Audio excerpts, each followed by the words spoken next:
Bonjour les amis, ici Cyril de Lille. J'ai choisi aujourd'hui de vous parler du voile musulman, du voile islamique. Alors, bon, qu'on appelle islamique. Bon, alors c'est pas la voile évidemment pour partir sur la mer, hein. Le voile, un sujet autour duquel il y a énormément d'effervescence, hein, d'énervement, comme autour de l'islam de manière générale, hein. J'en ai parlé il y a 2 jours dans une vidéo que vous pouvez trouver sur ma chaîne. Première remarque que je fais sur cette question, c'est que les gens qui parlent de ça sont des gens qui ne sont pas concernés en fait, qui sont des gens qu'on appelle de l'oligarchie, c'est-à-dire du pouvoir, mais pas les gens du peuple. J'ai jamais entendu, pour ma part, de gens du peuple scandalisés par le voile. Choqués, gênés, scandalisés. Non. Ce sont des personnes qui sont loin du peuple, qu'on ne voit jamais au milieu des autres, qui vous expliquent que, en théorie, théoriquement, c'est pas bon. Parce que ça ne respecte pas les lois de la République. Bon. Pour eux, c'est un vrai problème. Mais alors, ça me pose une question vraiment profonde, c'est comment est-ce qu'on fait la différence entre quelqu'un qui porte un voile et quelqu'un qui porte un foulard, par exemple une vieille dame, catholique, athée, je ne sais pas, mais qui est... Vous savez, il y a des vieilles dames qui portent des foulards, comment est-ce qu'on fait la différence? Parce qu'un voile, je n'ai jamais vu de signe ostentatoire justement sur un voile musulman. J'ai jamais vu de croissant, de symboles musulmans, des Corans dessinés, je ne sais quoi, ou d'appel à prier à Allah. J'ai jamais vu ça. Parce que, en tout cas en France, hein, chez nous, il n'y en a pas. Le voile, c'est discret de manière générale. Il peut y avoir des belles décorations dessus, même si elles sont arabes. C'est pas du tout religieux, c'est culturel. Donc, eh bien, comment est-ce qu'on fait la différence? Ça pose une question vraiment, vraiment profonde. Parce que si on commence à vouloir faire la différence, à quoi est-ce qu'on juge? Au faciès de la personne. Hein, si on voit une personne arabe avec un foulard, on va considérer que c'est un voile musulman, vous voyez? Une femme, évidemment, avec un voile. Si on voit par contre une dame blanche, caucasienne, française, au faciès français, avec un foulard, non, c'est pas une musulmane, elle. C'est une française, elle a le droit. Donc, il y a une question de discrimination là-dedans. C'est bizarre. Et puis alors, si on veut éviter cette question, ça veut dire qu'on peut interdire à tout le monde. Donc, les dames, les vieilles dames ne peuvent plus porter de foulard. Donc, c'est un état totalitaire. Dans tous les cas, il me semble y avoir un problème vraiment important. Et pour bien comprendre le problème du pouvoir français, de l'oligarchie, avec le voile, il faut revenir sur l'histoire de notre pays et sur l'histoire politique.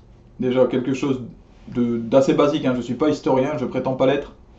Mais en 1789, vous ne l'ignorez pas, ou alors vous le découvrez, je ne sais pas, mais il y a eu une révolution en France, la Révolution française, qui n'a pas du tout été, contrairement à ce qu'on nous a raconté, on nous a bassiné, qui n'a pas été fomentée par le peuple prolétaire qui se serait révolté, pas du tout. C'était fomenté par des oligarques financiers, enfin en tout cas à ce moment-là des gens qui voulaient le pouvoir, des financiers. Et à ce moment-là, la France, c'était une monarchie catholique de droit divin. Et évidemment, dans une monarchie catholique, on ne fait pas ce qu'on veut. Il y a un lien avec Dieu. Tout descend de la Bible, de Dieu, et puis on cherche à atteindre le bien. Les financiers ne peuvent pas se faire de place importante dans ce milieu-là. Donc ces financiers, un peu comme ce qui a été fait beaucoup plus récemment en Libye, hein, ou sur d'autres théâtres, mais bon, c'est une autre question, eh bien, ont armé quelques personnes du peuple, leur raconté, bah, il faut tuer le roi, il est méchant, bon voilà, on arme quelques idiots, quelques personnes facilement manipulables, on les fait faire un crime, et puis derrière, comme ça, une fois que c'est fait, les gars qui ont fait ça se retrouvent, ils savent pas pourquoi ils ont fait les choses, et derrière, les oligarques, les financiers deviennent oligarques, prennent le pouvoir. La preuve que le but c'était bien de détruire l'Église, c'est que ces personnes qui sont arrivées au pouvoir, la première chose qu'ils ont faite, c'est de persécuter l'Église catholique. Ils ont voulu refermer l'Église au niveau français, donc créer une espèce d'Église nationale qui obéirait à leurs lois à eux de la République, une Église républicaine. Donc il y a des prêtres qui s'y sont opposés, qui ont dit moi j'ai prêté allégeance au pape, qui lui-même sert Jésus-Christ, qui est Dieu, et je refuse de vous servir. Donc ils ont été soit déportés, soit tués. Voilà, les gens qui sont au pouvoir aujourd'hui, à la tête du pays, sont les descendants des personnes qui sont arrivées au pouvoir en 1789. Ce sont toujours ces mêmes personnes qui ont persécuté l'Église catholique, hein, qui ne supportent pas Dieu, qui ne supportent pas la morale chrétienne en lien avec Dieu.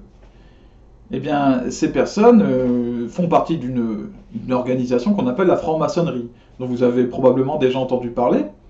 Alors la franc-maçonnerie, qu'est-ce que c'est? Alors on entend plein de définitions, groupe de philosophie, groupe religieux, on sait pas bien. Non, c'est pas religieux, c'est plutôt si, moi je vois ça comme ça.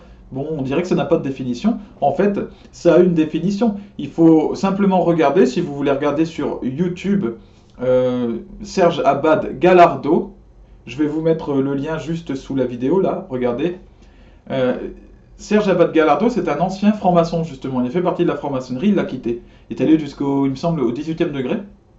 Et puis, donc, ce qui est assez haut. Je vais expliquer comment ça se passe juste après cette histoire de degré.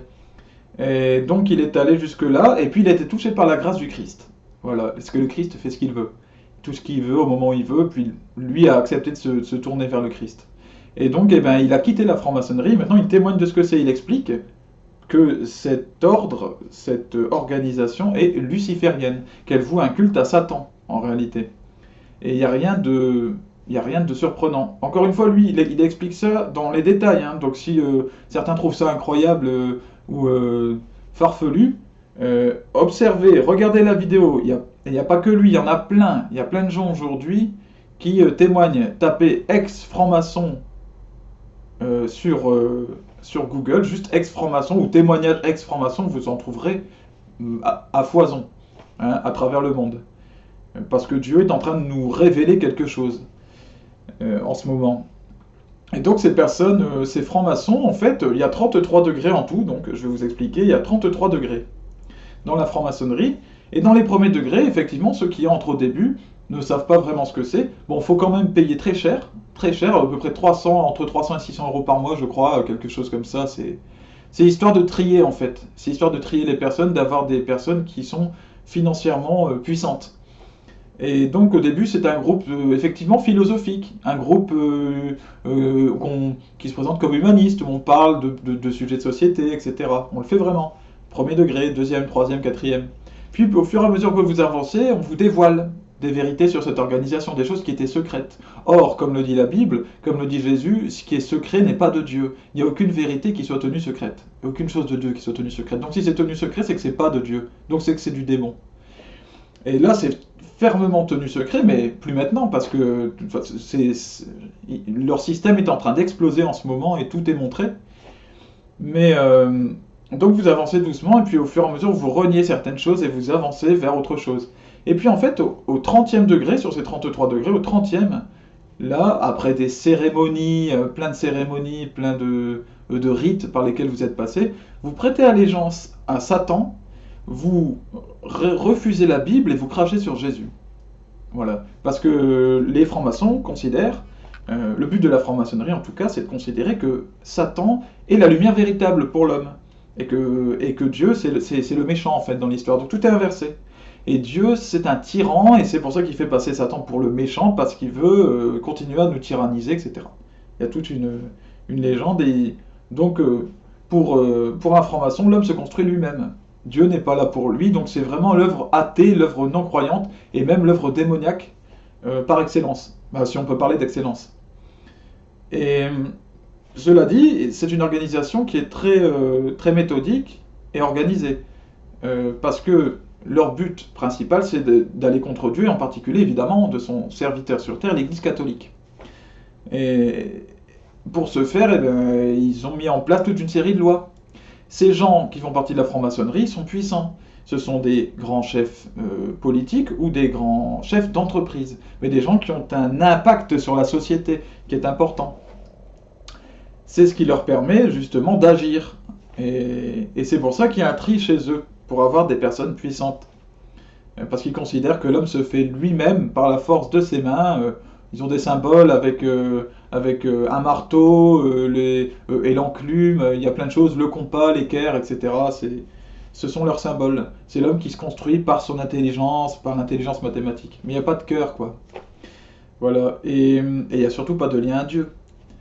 Ces francs-maçons, ben, on continue à persécuter l'Église catholique au fur et à mesure du temps. La loi de laïcité, qui est devenue en fait la loi d'athéisme hein, aujourd'hui, parce on nous force à une espèce de laïcité obsessionnelle aujourd'hui. Même dans la rue, on ne pourrait plus parler de Dieu, alors que c'est fou. Ça n'a jamais été ça la laïcité. Hein.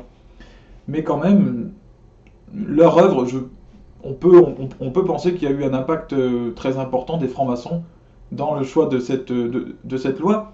Il y a eu aussi, beaucoup plus récemment, le mariage homosexuel, la légalisation de l'avortement, et la légalisation maintenant de la PMA, et puis plus tard de la GPA. Et bien tout ça vient des loges maçonniques, comme on dit. Les loges maçonniques, Serge Abad-Galardo, encore une fois, on le voit dans le lien, parle de tout ça. En fait, il parle de ça depuis les années 1970, vous imaginez? Donc ils sont patients, méthodiques.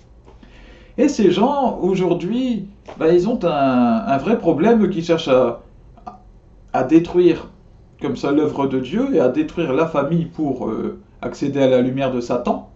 Eh bien, se retrouvent confrontés à l'islam et à ces femmes voilées. Mais l'islam a une personnalité beaucoup plus dure. Les musulmans sont plus fermement attachés à leur foi. Et donc, eh ben, maintenant, ils veulent combattre le voile parce que le voile, c'est la présence de Dieu dans la société. Voilà. Une femme voilée, elle ne va pas sur les sites de rencontres à plusieurs, elle ne va pas sur toutes ces choses. Je fais cette remarque d'ailleurs. Ça gêne le pouvoir qu'il y ait des femmes voilées. Ça gêne pas le pouvoir qu'il y ait des femmes qui soient à moitié dénudées dans les rues, qui portent des shorts très très courts. Voilà, où on voit tout en fait, on voit la forme de leur sexe moulé dans le vêtement. On est presque dans du porno, c'est incroyable aujourd'hui, incroyable. Des femmes qui vont montrer leur corps, même des hommes, hein. Il y a certains hommes qui se laissent aller aussi à cette mode de montrer leur corps d'une manière comme ça, tout à fait, en fait, salace quoi. Ça manque de chasteté tout ça. Ça manque beaucoup en fait, de respect de l'autre et de chasteté, parce que nous, en tant qu'hommes, on regarde, on est attiré, la chair, l'appel de la chair est là, on sait que c'est impur, mais il y a quelque chose qui n'est pas bon du tout. Et ben ça les dérange pas.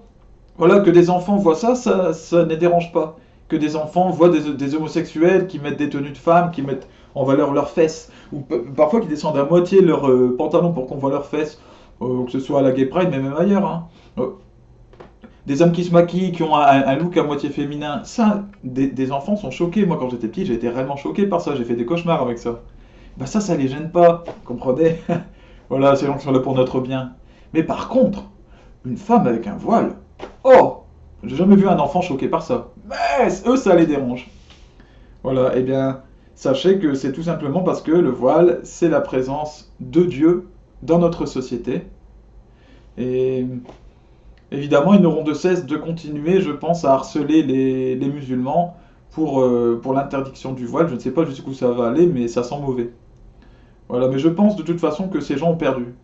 Et j'encourage toutes les musulmanes qui portent le voile à continuer à le porter. Alors, les femmes, les musulmanes qui portent le voile mais qui se maquillent et puis qui sont sur leur téléphone tout le temps, ça n'a aucun sens. Hein. C'est n'importe quoi. Parce que vous portez le voile juste histoire de porter le voile, mais vous êtes plongé complètement dans les travers du monde. Justement, il faut vous décaler des travers du monde. C'est ça. Donc, le voile, c'est ce symbole-là. C'est moi, j'appartiens à Dieu, je ne cherche pas à plaire aux hommes, je ne cherche pas à draguer des hommes.